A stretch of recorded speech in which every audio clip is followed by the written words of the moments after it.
Have you ever wondered how the Bible reached us? For centuries, many imagined a book that fell from heaven already bound. The story is more complex and more beautiful. Communities preserved texts, leaders weighed them, monks copied them, councils debated them. The Old Testament formed progressively within Judaism. The New Testament was recognized by the early church over generations, until lists and councils confirmed what already circulated as living word.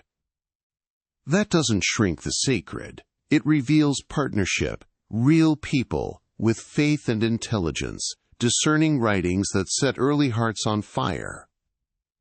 Other religions also revere scriptures. Hindus speak of the Vedas, Muslims of the Quran, Buddhists of sutras. In every tradition there's a meeting of spiritual experience, human language, and history. The point isn't to compete for the only truth, but to examine what in us recognizes truth when it appears. Some say either God dictated it literally or it's useless.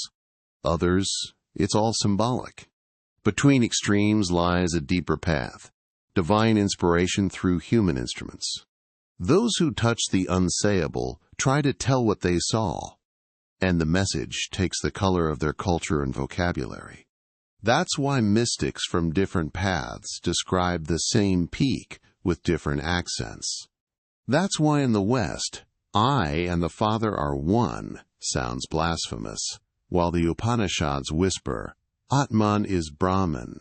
The deep self is the very self that sustains all. Think of spiritual experience as wind. Try to bottle it, it dies. Open the house, it refreshes everything.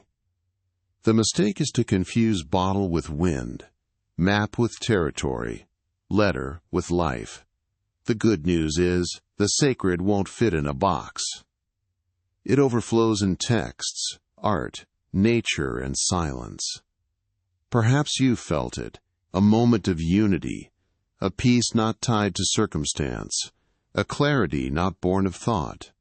From that spring, true inspiration flows. We need to learn to hear it again, not to abandon texts, but to read them with eyes lit from within. We also confuse belief with faith. Belief is wish in a sentence. Faith is openness to reality, whatever it brings. Belief clings to rocks. Faith learns to swim. Jesus used such images: the seed that dies to bear fruit, the going away so the Spirit may come. Mature spirituality isn't clutching, it's trust. Modern life trained us to prove everything before stepping.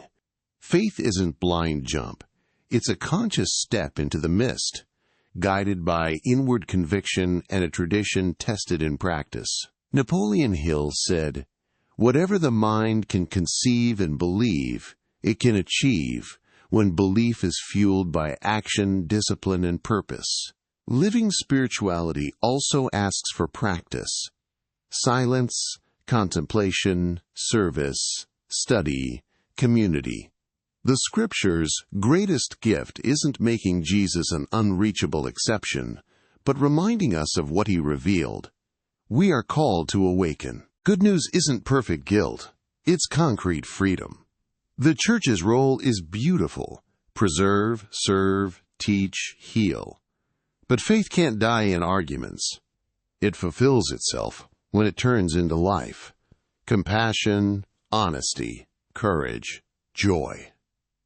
If you glimpsed the divine and tried to force it into narrow molds, you know the frustration. In another culture they might say, "Congratulations, you remembered who you are." What counts is the fruit. Do you become more human, more present, more useful? That's the test. The West inherited a political picture of God, King of Kings, Lord of Lords. Helpful metaphors, but literalism can hide the mystery. We imagine a distant ruler and forget the presence pulsing in every heartbeat. The East offers another view. The universe isn't clay shaped by an outside potter. It's a grand performance, a dance in which the dancer is also the dance. You weren't assembled. You were born of a living show. If all is sacred performance, your role isn't to memorize answers. It's to participate with awareness, not to win the debate, but to end the inner war between fear and trust. When mind seeks victory, heart shuts. When heart opens, mind finds a higher intelligence. Practice 1. Turn your community into a center of contemplation. Less chatter, more igniting silence. 2. Study widely and humbly. Bible, early fathers, mystics, poets.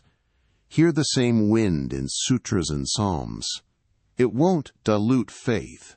It will tune your ear. 3. Trade rigid belief for living faith. Stop clinging to rocks. Learn to swim. 4. Practice the gospel in small deeds. Forgive before asked. Serve without announcement.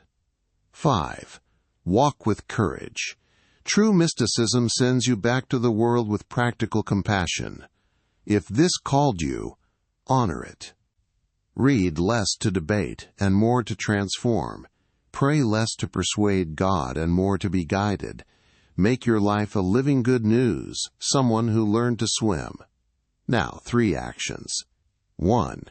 Like this video and subscribe to O Poder da Mente Próspera. 2. Share with who loves God but is tired of dogma. 3. Comment. I choose living faith. I will learn to swim. Declare. Practice. Overflow.